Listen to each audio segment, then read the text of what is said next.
I'm Tim Loynig from the London School of Economics. I'm a lecturer in economic history.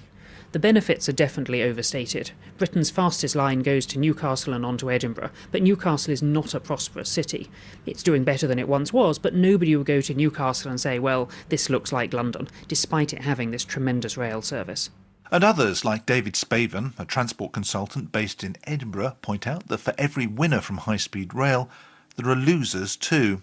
A great deal has been made of the economic benefits that came to the town of Lille, the city of Lille, which was very keen to encourage Eurostar to go its way.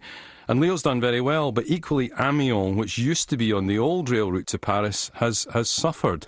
So there are downsides as well as upsides, but all we ever hear from the campaigners are about the upside. So we need to look at what is the overall picture, not just in terms of economics, but environmentally as well. David Spavin is also a former chair of Transform Scotland, which campaigns for sustainable transport. His concern about whether high-speed rail is good for the planet is echoed within the environmental movement itself. Traditionally fiercely supportive of rail travel, high-speed lines bring new dilemmas for groups like Friends of the Earth. It's got the potential, perhaps, to contribute towards us cutting our carbon emissions from transport, but you've got to look at the whole picture, really. Richard Dyer is Friends of the Earth's transport campaigner. In theory, the trains, are a better option in terms of emissions per passenger than driving or flying. But the problem is, if you build a new high-speed line, you might well increase the amount of journeys. You might well encourage new journeys because the journey's faster and more convenient. It also depends how you generate your electricity, of course. And we want to see more of our electricity generally generated by renewables, virtually carbon-free.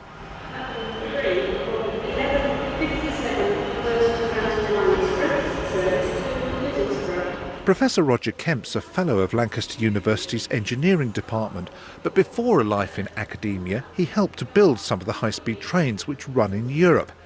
He says going ever faster can destroy some of the carbon benefits of rail over air. Your energy consumption goes up with leaps and bounds, so that if you double your speed, the drag is 4 times.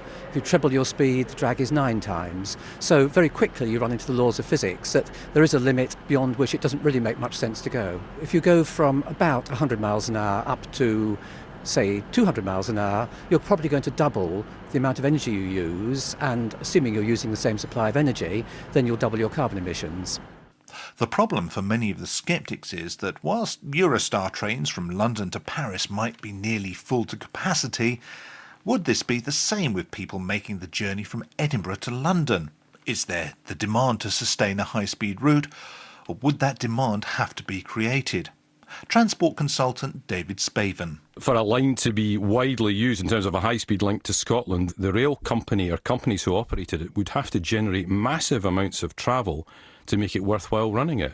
We've already got 2 Anglo-Scottish main lines and a secondary Anglo-Scottish line as well. If you add a high-speed route on top of that, you're creating massive quantities of capacity, and rail companies will want to fill that up, and that means they will encourage people to make journeys they never made before. Until now, the government's been lukewarm about the idea of building new high-speed lines. In its white paper last year called Delivering a Sustainable Railway, the Department for Transport rejected the idea of either widespread electrification or a new high-speed line. It would not be prudent to commit now to all-or-nothing projects for which the longer-term benefits are currently uncertain and which could delay tackling the current strategic priorities such as capacity. Even though Network Rail is investigating the possibility of building some new routes to duplicate its busiest existing lines, these won't necessarily be for TGV-style high-speed trains. In reality, it seems unlikely that a UK high-speed network's anywhere near happening. Transport consultant David Spavin in Scotland says that we should forget what's being built on the other side of a channel and concentrate on getting the UK rail network as it exists at the moment right. This isn't a glamour competition about us being better than mainland Europe. It's about finding what's appropriate for Britain now, in the early 21st century, when we see what's coming in terms of oil prices, energy costs, and the need to look to a sustainable future.